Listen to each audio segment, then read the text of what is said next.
What's up, G.I. Joe fans? Welcome back to the M.I.B.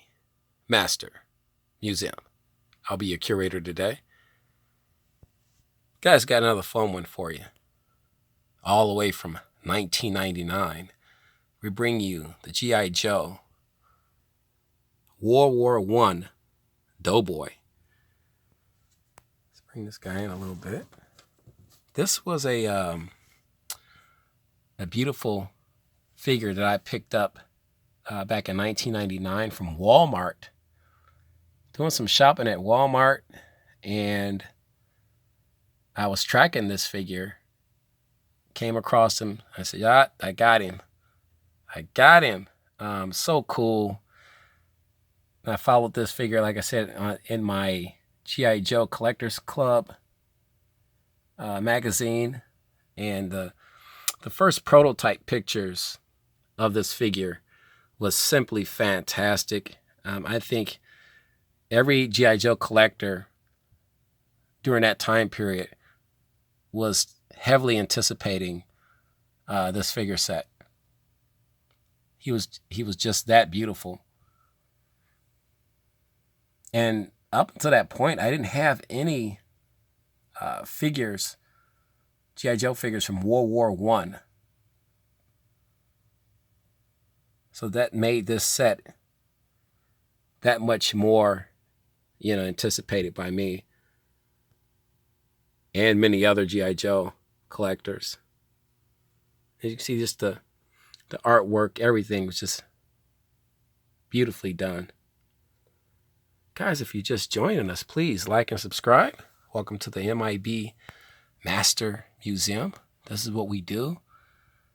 Today we're hanging out in our museum, and we are just talking about our World War I G.I. Joe Doughboy. This set came with a ton, I'll get you a blown out shot here, a ton of accessories, weapons, you name it. Guys, you know how I feel about the rubber bands. And I'm very fearful, because these are locked in with rubber bands, that at some point these rubber bands are going to give way.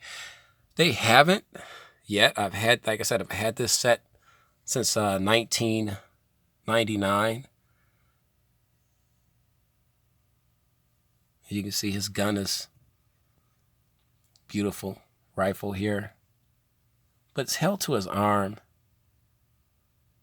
Aesthetically, it looks really cool, but me being an M.I.B. collector, at some point in time, these rubber bands are the only thing that are, you can see, kind of tied in there to his arm and wrist. It's come with a pouch here, bag, beautiful, canteen.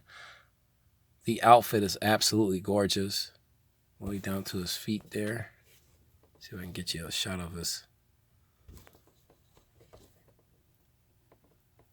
Trying to get you inside there. You can see there. Peering and on his feet there. No socks though. He has the old hand sculpts there, the classic collection hand sculpts.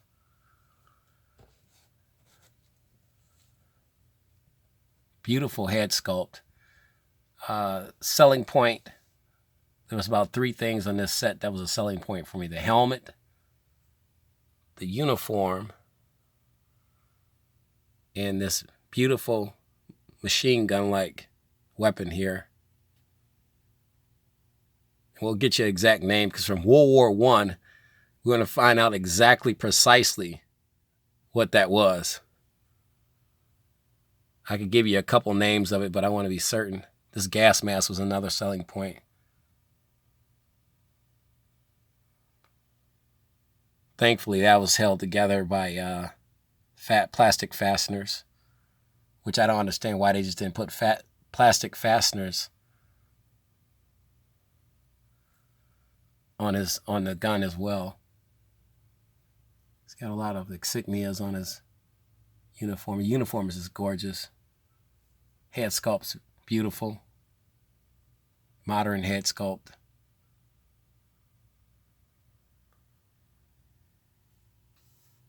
Guys, what do you think of our World War I G.I. Joe Doughboy? Do you have this guy? Are you looking for this guy? Once again, this is a figure that is not hard to find. I'll get you a blown out look here. Not hard to find at all.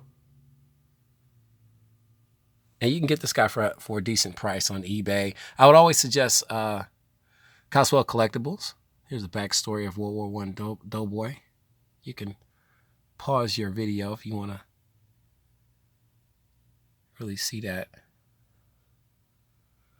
These figure sets came with tons of information on the figure, tons of information on that time period. And that's what it's all about. Here's just the artwork blown up.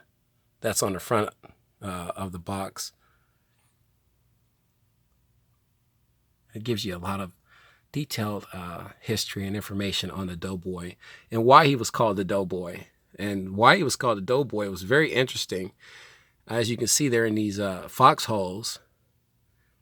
And when it rained and all of that mixed with the dirt and stuff, these guys would get covered with all of that debris and stuff. And so they just inherit the nickname Doughboys because of, you know, just sloshing around in that, fighting and all of that stuff. And that's where the name kind of stuck to him. Here's a year, 1999.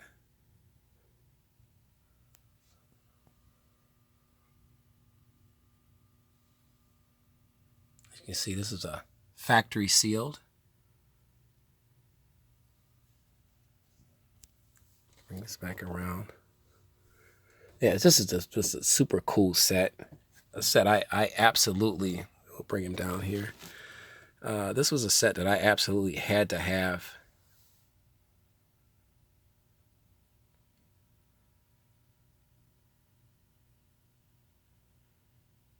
So here's this knife, sheath,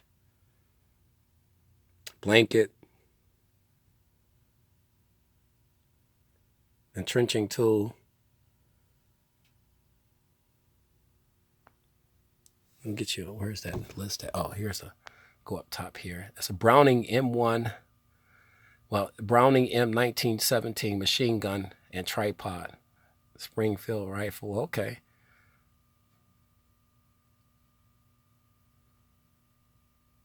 Doughboy Dog Tags. So I'm assuming his dog, you look in there, peer in there, you can see his chain in there, dog tag chains.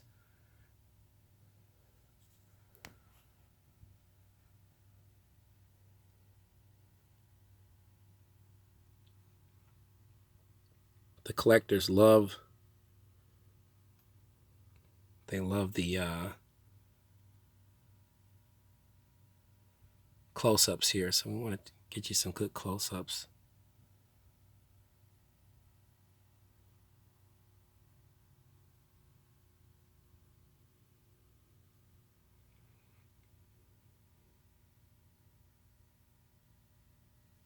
Beautifully done. Beautifully done.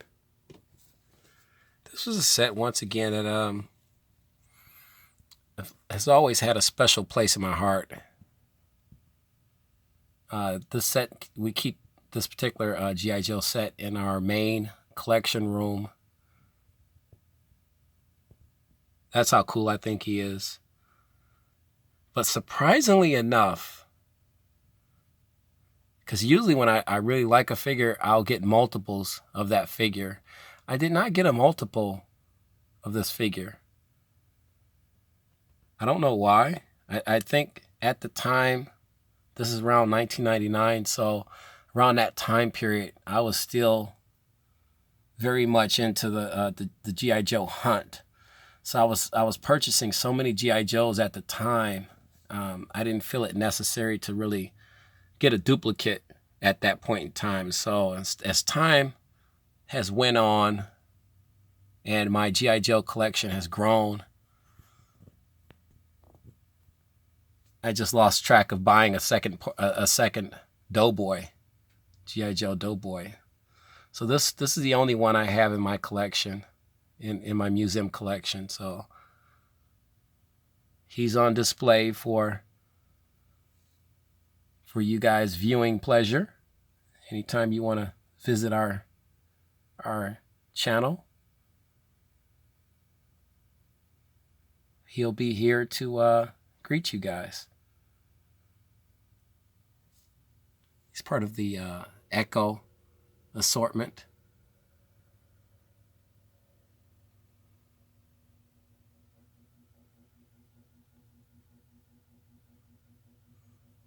Guys, with that being said, you know the routine. God bless.